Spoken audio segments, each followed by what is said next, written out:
It's your body that the dogs will eat, and all the world will know there is a God in Israel.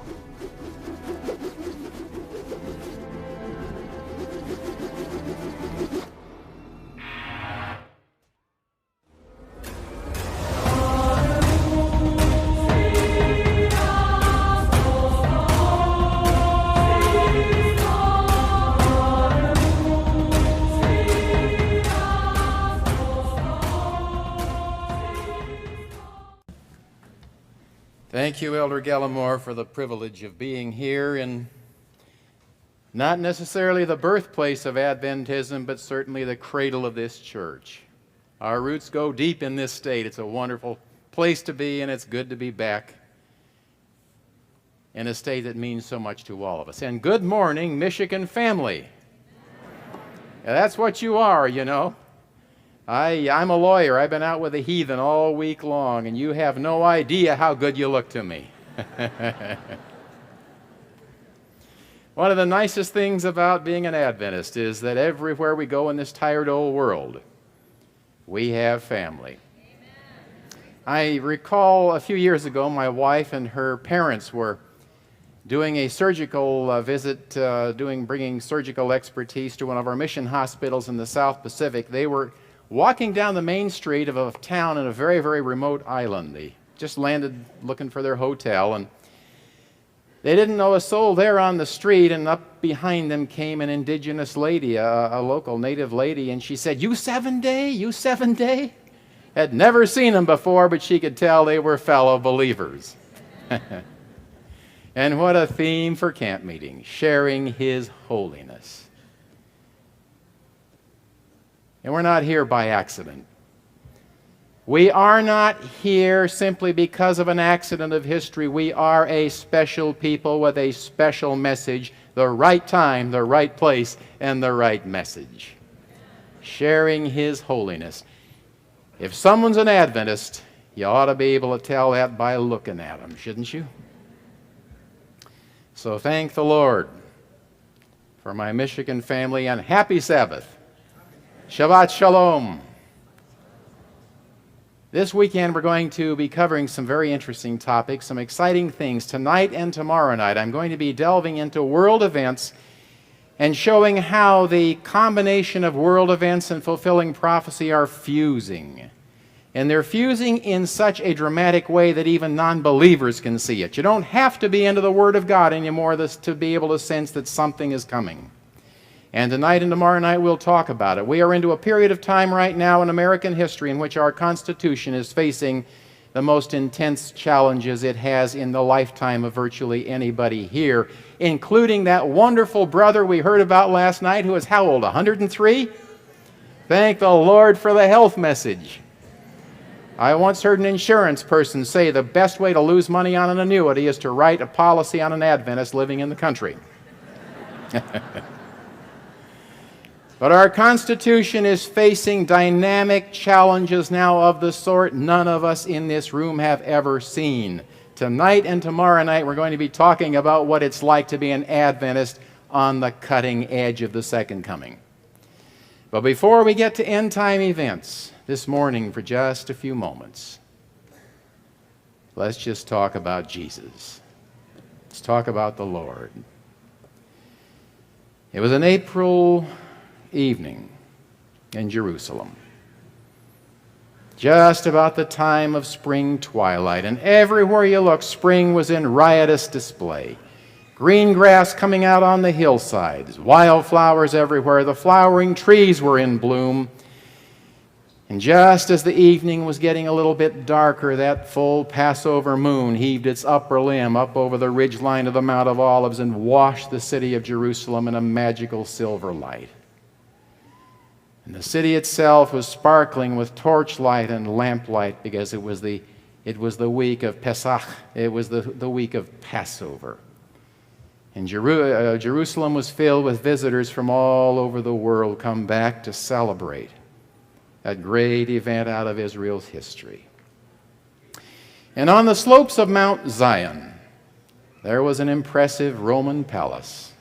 2 great colonnaded arms enclosed manicured grounds and fountains, brass fountains spewing out various water art. And inside the building, inside the palace itself, even the floors were made of precious inlaid wood set with gemstones.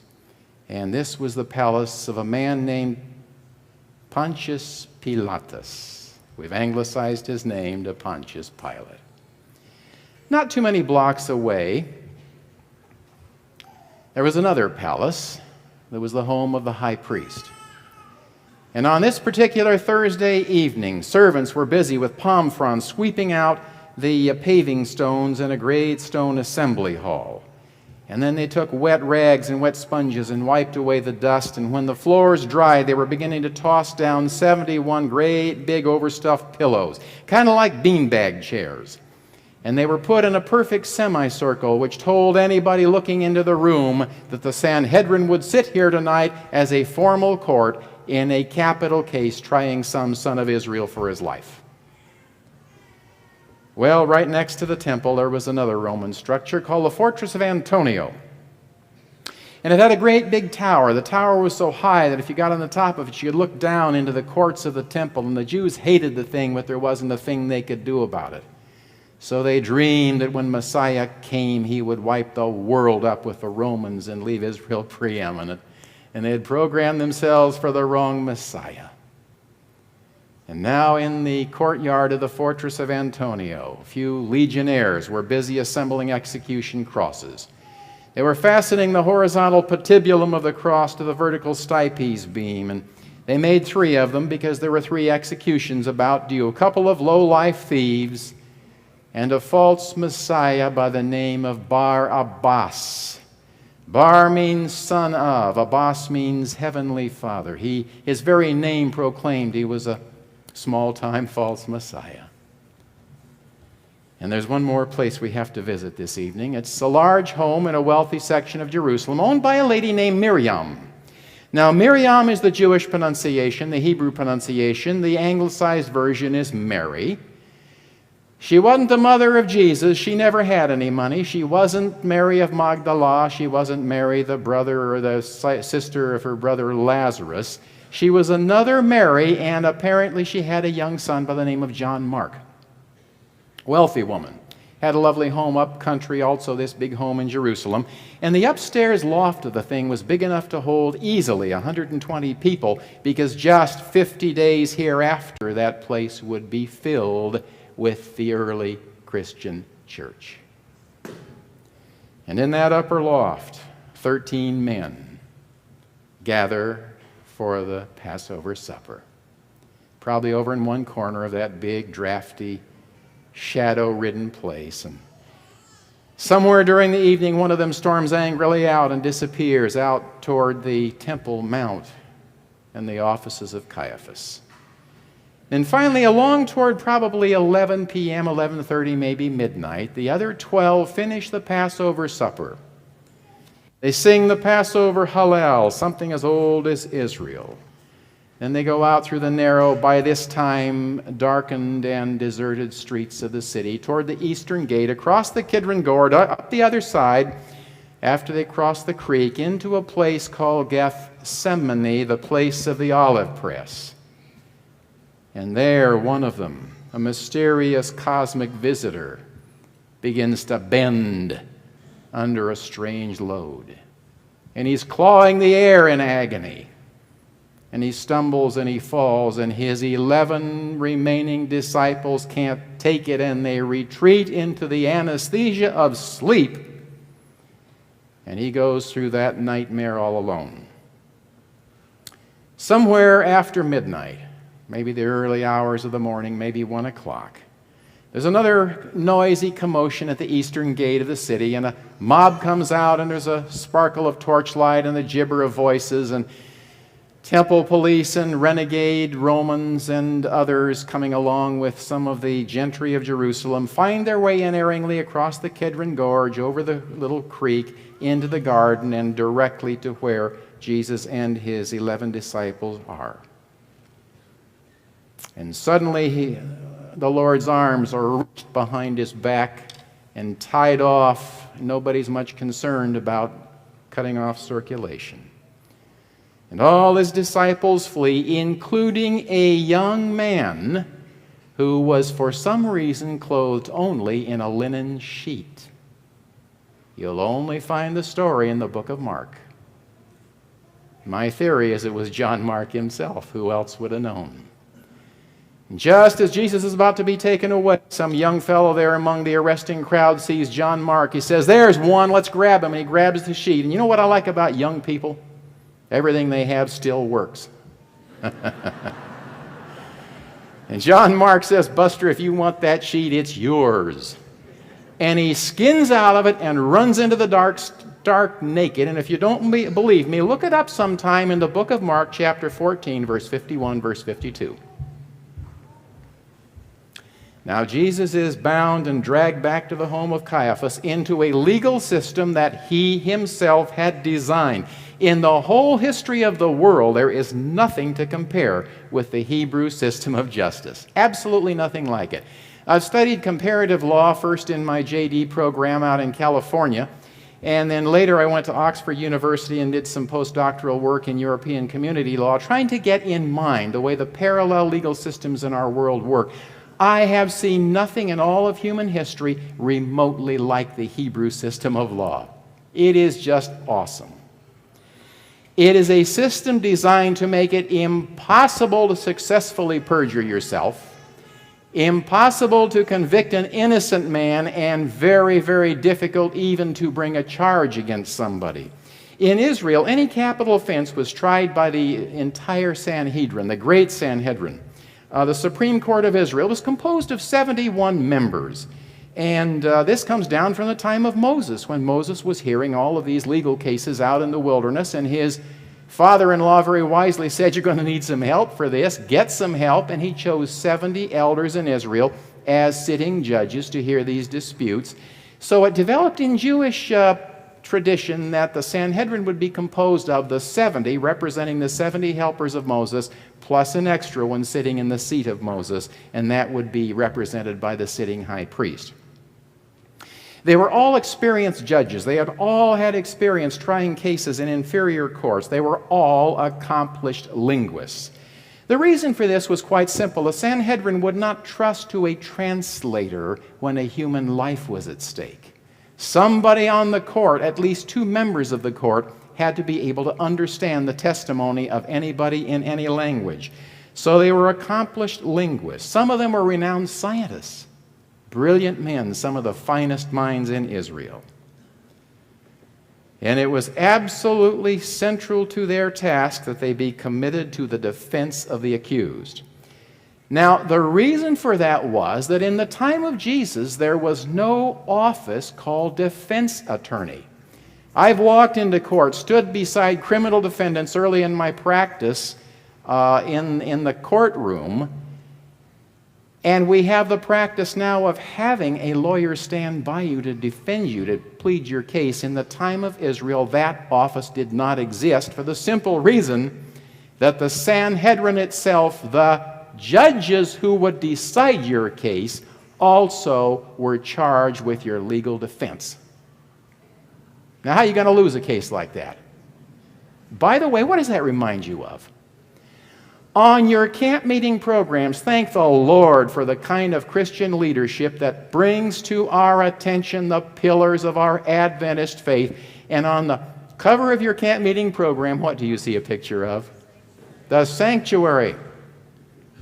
Now, the Hebrew system, in that system, the judges who would decide your case were also your defense attorneys. What does that remind you of? The plan of salvation.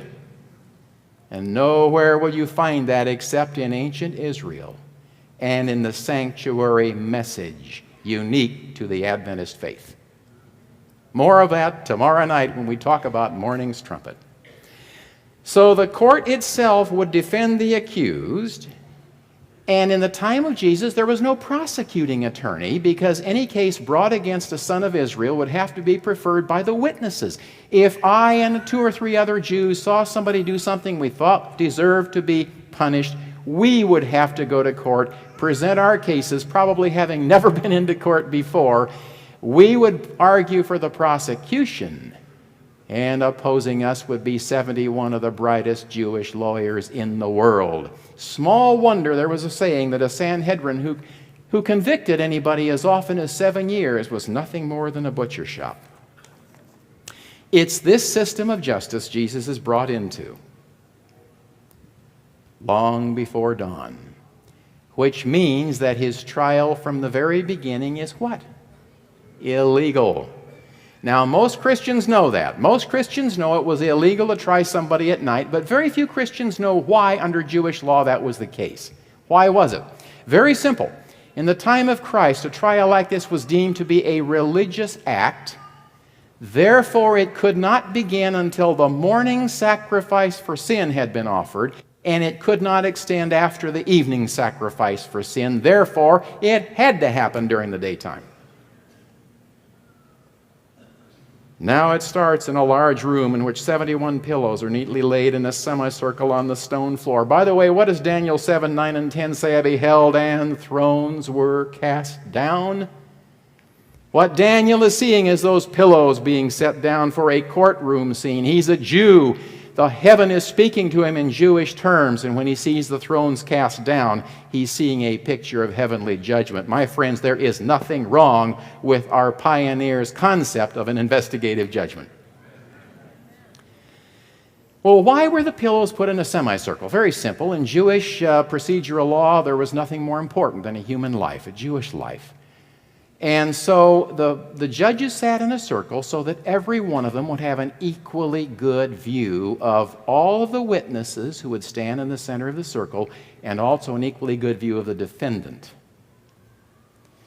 And now there's a solemn procession. The members walk in white linen robes, turbans on their head. Their feet are bare because this is going to be a religious act. This is holy ground. And the high priest enters. His head is crowned with a turban of blue inwrought with gold, a golden plate right across the forehead which says, Kadosh Ladonai, holiness to the Lord. On his bosom is the breastplate of judgment, resplendent against a flowing robe of blue, gathered about the waist with a sash. And the sash has scarlet and purple embroidery on it. And on his robe there are billowing linen sleeves of white. And all of this stuff means something. Now think about it. In biblical symbolism, what does blue stand for? What's blue? The law of God. Remember that lady who wanted to be healed? She had some terrible chronic medical problem. She said, if I can touch the hem of his garment, I'll be healed. She could have brushed his shoulder. She could have reached out and touched just the skirt of his robe. She went for the hem. That's where the blue was, the law of God. So in the Hebrew system, this billowing robe of blue represents the law. Now then, on his sash is scarlet embroidery. What does scarlet stand for? Blood of the redemption. You put those two together, blue and scarlet, and what do you come up with? Purple. The fusion of law and mercy, and this becomes regal. This is royalty's prerogative to extend mercy to a struggling little planet. Everywhere you look, including the billowing white sleeves which represent the righteousness of Christ, everywhere you look in the Jewish system, you see Jesus. You can't get away from him. Everywhere. Even today, our Jewish friends at the end of Shabbat, tonight, this evening, Jewish friends, certainly the Orthodox, probably many conservatives, some Reform, will be celebrating in their homes the end of the Sabbath. And my friends, I think they do a better job many times than we do. A lot of times we sit around watching the clock, wondering how soon we can turn the television on. You know how our Jewish friends do it? They have a little ceremony. And the woman of the house, the queen of the household, brings out a candle, lights it. And what does that lighted candle stand for? The light of the world, Jesus. And then as Shabbat nears its end, she takes a little tumbler of wine and pours it over the candle, and the flame is extinguished. Do you see the symbolism? The light of the world being extinguished in his own blood. Everywhere you look in Judaism, you see Jesus. How could they miss it, my friends? Maybe the answer is real simple, the same way we could. fall in love with facts and forget Jesus. Awful easy to do. That's why before we talk about end-time events this weekend, we're talking about the Lord. So here's the high priest. He walks in solemn array with all of the glittering, colorful symbols of the Lord on his body. Right in front of the high priest, there are three scribes. The one on the left will record the votes for conviction of the accused, basically the votes for the death penalty. The one on the right will record the votes for acquittal, for salvation, and the one in the middle will record both and add them up and be sure there's no mistake. See, in our American system, one court reporter will do. In the Jewish system, they took three because human life was too precious to run the risk of a human mistake causing an innocent person to die. By the way, the scribe on the right hand of the high priest recorded the votes for, just checking on the jury, are you awake out there? For acquittal, for salvation. When Jesus ascended, what does the book of Hebrews say? He ascended to the right hand of the Father. Now, some people have criticized the pioneers' view of the sanctuary using this particular text out of Hebrews, because if he went to the right hand of the Father, where does the two-apartment sanctuary fit in? Real simple, folk. Those who make that argument have never really studied Hebrew law. What we're talking about here is deep symbolism. When Jesus ascended, he goes to the right hand of the Father. What does it mean? He's the acquittal scribe voting for your salvation. That's where we're at. So here are these scribes sitting in front of the high priest, and now the trial begins, and the first witness is called, and he makes an accusation, and he leaves. And the second witness comes in, and he repeats an accusation, and he leaves. And the third one comes in, and all of a sudden something's wrong, and now it's time to open the Word. Turn with me, if you will, to Mark 14, verse 55. Mark chapter 14, verse 55. Now the chief priests and all the council sought testimony against Jesus to put him to death. Anybody here who didn't sleep through my earlier remarks see something wrong in this text? What's going wrong here? What does it say the chief priests and all of the Sanhedrin were doing? They were seeking testimony for the prosecution. But what's the role of the Sanhedrin? Defense counsel, not prosecution. They're already acting exactly opposite to what Jewish law requires them. They sought testimony against Jesus to put him to death, but look at how the verse ends. Do you notice how verse 55 ends? They found how much? None. Now, that doesn't mean they didn't find witnesses willing to come in and say scurrilous things about Jesus. They found plenty of that. What's happening here? The problem is, in the Jewish system, the witnesses were not allowed in the courtroom at the same time. They were sequestered. You were kept out of earshot. You could not hear what witness A said. So when you go in as witness B, you say your piece, but you don't have the advantage of having heard the prior testimony, and Jewish law makes it mandatory you say exactly the same thing. And the minute the testimony of the witnesses begins to diverge, even in small details like an hour or a date or some activity, it is the duty of the high priest to set the prisoner free. That's what's happening in Mark 14. The Jewish rule of strict agreement. So, when Mark says they found none, he's simply saying they didn't find any two who agreed with each other sufficiently that even a corrupt court could base a decision on it. Now, move on down to verse 56, Mark 14:56. For many bear false witness against him, but their testimonies did not agree. See, they're perjuring themselves in a system designed to make perjury instantaneously recognizable. Well, verse 47 tells another detail. Then some rose up and bore false witness against him, saying, We heard him say, objection, hearsay, sustained. You wouldn't get by with that even in a very corrupt Western court of the 21st century.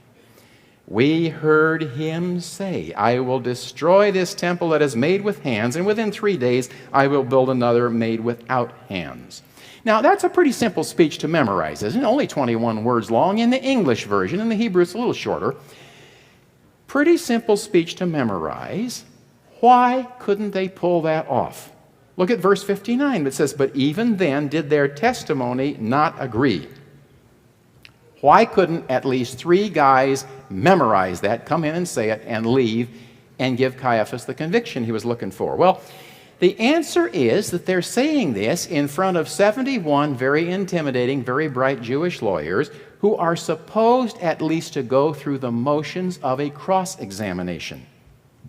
Anybody here ever been cross-examined? Had your deposition taken, gone to court, given testimony? It's all right as long as your lawyer's asking the questions. But heaven help you when the other guy or gal stands up. You know, that's an experience for which no antiperspirant is entirely adequate.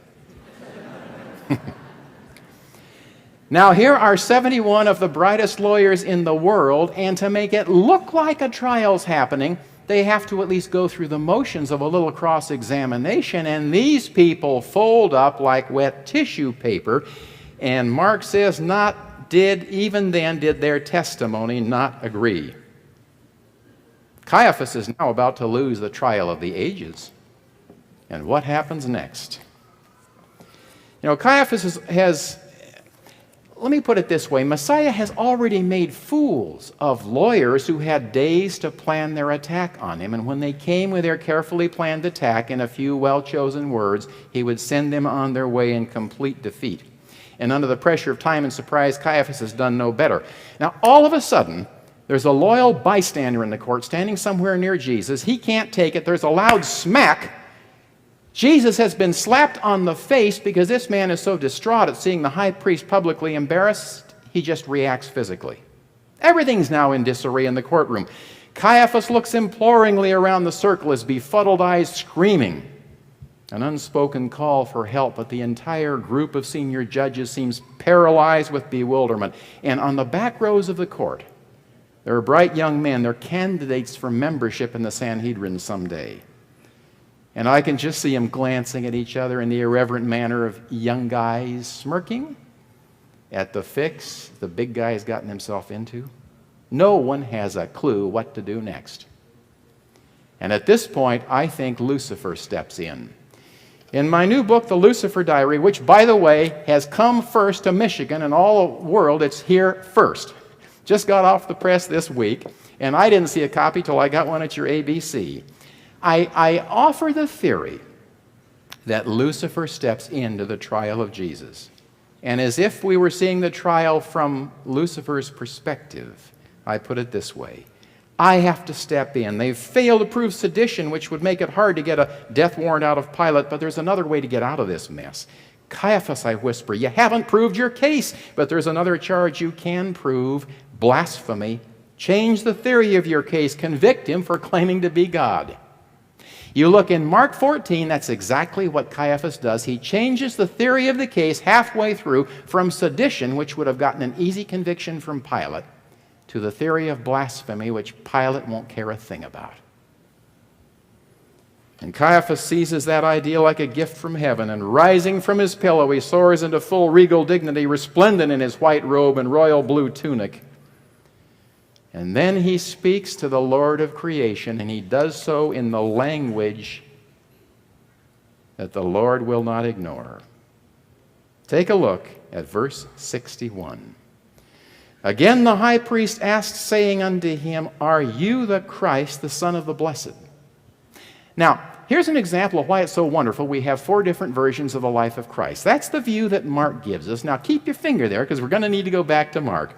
But just turn briefly to Matthew 26. Take a look at Matthew 26:63. This gives us a little more complete transcript of what Caiaphas said to Jesus. And the high priest answered and said unto him, I adjure thee by the living God, that thou tell us whether thou be the Christ, the Son of God. Now, can you imagine Lucifer watching that trial, having heard that question? There is a moment of absolute silence. I don't believe a soul in the courtroom is breathing. And then Messiah's voice rings out, not a tone of defiance, but of final, ultimate authority. And what does Jesus say? I am. Now, what's Jesus just said? The ancient Hebrew name for God. You know, back when Moses said, they don't even know your name anymore. Who shall I say you are? And what was the answer the Lord gave Moses there in the wilderness of Midian? Tell them I am. Now, what does that name mean? You know, when I was a little kid, I thought to myself, that is the strangest name for God to take. What does I am have to do with a name? I had to get a few miles on the odometer before I finally figured it out. You know what that means? It means I alone in all this glittering universe have life within me. I am. Nobody else is. They all borrow life from me. You recognize that? All of us sitting in this room today have no inherent life within us. The life we live is borrowed from the Son of God, which just might make us think twice before we carelessly drag that borrowed divine life into sin, shouldn't it? If there's no other reason in the world to want to overcome sin, that one ought to do it. In all the universe, only one being, El Shaddai, can say, I am. The only self-existent being in the cosmos. I love the way the New English Bible puts it in John 1. All that came to be was alive with his life.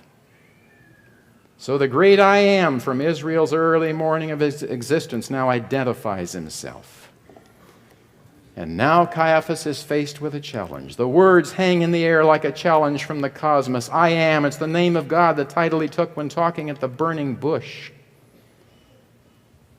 And Caiaphas senses it, and piece by piece begins to come apart. I think it probably happens first on the level of emotion, where humans usually fail first. And it progresses to the frontal lobes, pinning his faculties of reason. He's encountering an argument too great to deal with. He's face to face with infinity, and his mind just can't take it.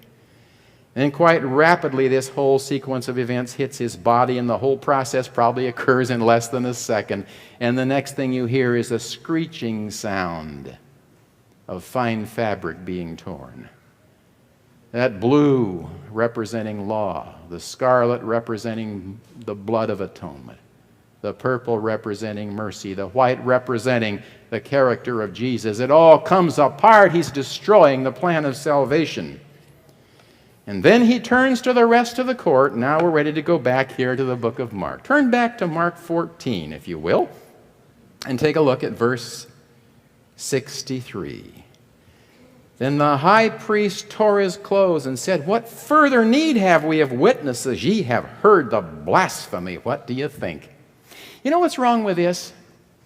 What's wrong with this is that once again, Jewish procedural criminal law is being departed from. The Jews had a custom which we still follow in our Supreme Court today. That is to say, when a case has been argued, and it's time for the justices to deliberate the case, the most junior member of the court speaks first. Why would that be? Very obviously, so that a junior member won't be unduly influenced by the opinion of a senior member. In the Sanhedrin, the most junior member of the court had to speak first. Here, Caiaphas, as the presiding justice, is speaking first.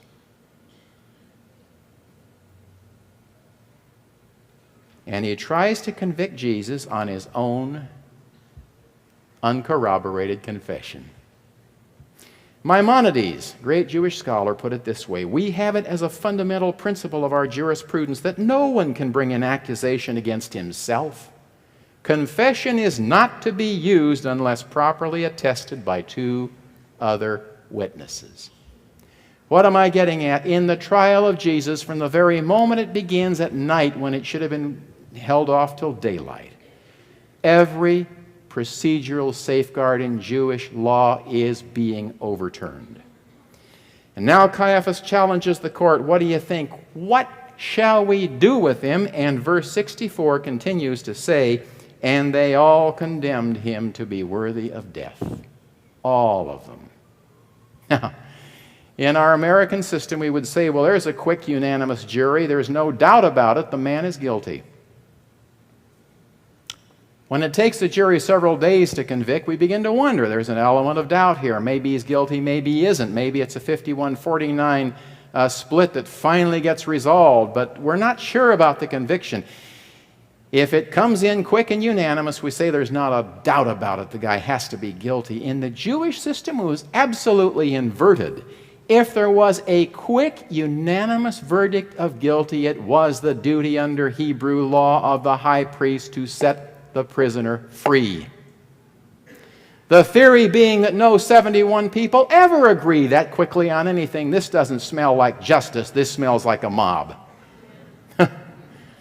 So for at least the second time in the trial, Jesus should have been set free, and they all condemned him to be worthy of death.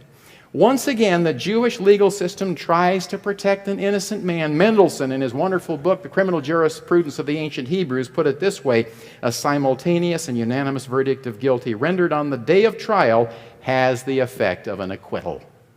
Jesus should have been set free. Now we're ready for Matthew 27. Let's leave the book of Mark and go back over to the book of Matthew. And we're going to get another view of something here that I think we just might possibly miss if we weren't reading the Bible slowly and carefully. Matthew 27:1 could be carelessly read to seem like just part of the trial we've already been talking about, but it wasn't. It was a second trial that morning. Notice that the verse says, when the morning was come, all the chief priests and elders of the people took counsel against Jesus to put him to death. That is not a continuation of the earlier trial, and let me tell you why. Under Hebrew law, once a person was found guilty, it was the duty then of the Sanhedrin to adjourn the court, hold the prisoner overnight, go home and fast and pray and see if anybody on the court could come up with a theory by which they could overturn the conviction. It's an awesome system. It's a wonder anybody ever got convicted of anything. I was talking to Sam Dash about this. Remember Sam Dash, the Senate Watergate chief counsel during the Nixon administration? He's a friend. He lives in Washington, D.C., and I was talking to him about jurisprudence of Hebrews, in the time of the prophets. And he expressed to me the theory that Jewish law was so very, very strict about some of the penalties that he thought probably this was a reaction of Jewish people loving to express mercy and loving to save life, put in some of these procedural safeguards so it would be very, very difficult to convict somebody. Well, here's a perfect example of it. You had to fast and pray overnight. If nobody of the 71, if none of the senior justices on that court were able to come up with a theory to save that Jewish life, and some young fellow sitting in the back benches came up with a theory that did save that life, that overturned the conviction, he was rewarded by instantaneously being elevated to life membership on the court. That's how serious they were about saving life. So under this system that's in operation here, when they try Jesus and find him guilty, they're supposed to at least make it look like the second trial has taken place. Now, they can't afford to go overnight and have a day go by. They've got to get it done quickly, so they do it as soon as the sun comes up, and that's what you encounter here in Matthew 27, verse 1. And when morning was come, all the chief priests and elders took counsel against Jesus to put him to death. And that's where Judas comes in. If you're curious about Judas's entry into Sanhedrin Hall, here's where it happens. See, Judas is a bright young Jew, brighter and better educated, more privileged than the other disciples. They're just poor, hard-working fishermen, most of them, and a tax collector. But Judas is educated. He's bright. He's the treasurer of the group. He understands Hebrew law. And I believe the account given in the wonderful book Desire of Ages that Judas's main goal here was to try to promote Judas. And the easiest way to do that was to leverage his career on forcing Messiah to take the throne. And if he pushed Messiah into a corner where it was either a cross or a crown, Jesus would have no viable human choice. And Judas watches this thing and he sees Jesus stand there and offer no defense at all. And you can almost hear him cry out in anguish, "Good heavens, it isn't happening the way it's supposed to. He's going to let himself be crucified. And then Judas thinks, wait a second, there's a way I can still save him. It's going to cost me, but I'll do it. They have to rehear the case, and when they do, I'm going to carry the smoking gun in my hand right into Sanhedrin Hall. There is where you find Judas. Now we're ready for him in verse 3. Matthew 27, verse 3. Then Judas, which had betrayed him, when he saw that he was condemned, repented himself and brought again the 30 pieces of silver to the chief priests and elders, saying, I have sinned. Throws down the bag of money. You can hear those coins rolling across that stone floor. And what do the chief priests respond? What is that to us? My friends, this is Jesus' defense counsel speaking. Here's an admission the whole thing is unjust. And their response is, what is that to us? See thou to that. The Jewish death march was without parallel in the history of the world. Nothing like it. Never heard of anything like it anyplace else. As the condemned individual was led to his doom, outside of Sanhedrin Hall, there was a man stationed with a flag, and he was instructed to hold the flag in the air. The reason was that until a rider came galloping back and informed the Sanhedrin that the execution was complete and the prisoner was dead, they were legally bound to stay in session trying to find some legal theory by which they could overturn the conviction they had already imposed. Right up to the moment of death, they're looking for a way to save that person. Does that sound like the plan of salvation? So the man stood there with a flag. And if anybody inside came up with a theory that they could rehear the case, a runner would go out to the door and say, lower the flag. Well, meanwhile, with the execution party, there was a fellow riding horseback. His horse was being led by a servant because he was riding horseback away from the Mount Zion, away from Sanhedrin Hall to the place of execution, but he was turning around and looking backward, watching the flag. And if the flag dropped, he would then grab the reins, gallop forward, tell the execution party, bring the prisoner back, they're going to rehear the case. It could happen 7 times before they finally gave up on it. And as the execution party walked along with a condemned individual, a herald would cry out the man was about to be executed, and he would say, and I quote, if any man knows anything favorable to the accused, in the name of God, let him come forth and speak. And if anybody did, if anybody in the crowd came forward and said, I believe I have something that could clear that person, it was the duty of the execution party to head right back for the courtroom. But on this awful morning, nobody said a word. What should have happened were flags in the air and voices from the crowd and galloping messengers and acts of mercy. Instead, the Lord of creation trod that winepress all alone. And a tribunal, blessed with a system that made it impossible to convict an innocent man, had convicted the Lord of creation by bending every single known principle of Hebrew procedural law. And what does that have to do with us? 2 things. Number 1, my friends, I think we read the Bible far too carelessly. Ellen White said we should fear to skim the Word of God, to read it carelessly. My friends, these passages in Matthew 27 and Mark 14 and John 18, Luke 22 and 23 are so filled with truth if we will just stop and look for it, dig for it, do some intelligent Bible study, we will see things we have never dreamed of before. It's as if the Bible just blossoms into 3 dimensions in Technicolor. My plea number 1 is we rediscover this book and we learn how to really study it.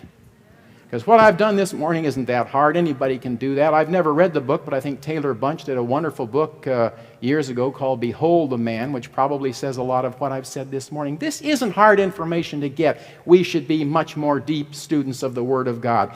If we were, I propose to you our young people would be far less bored with religion than they are today.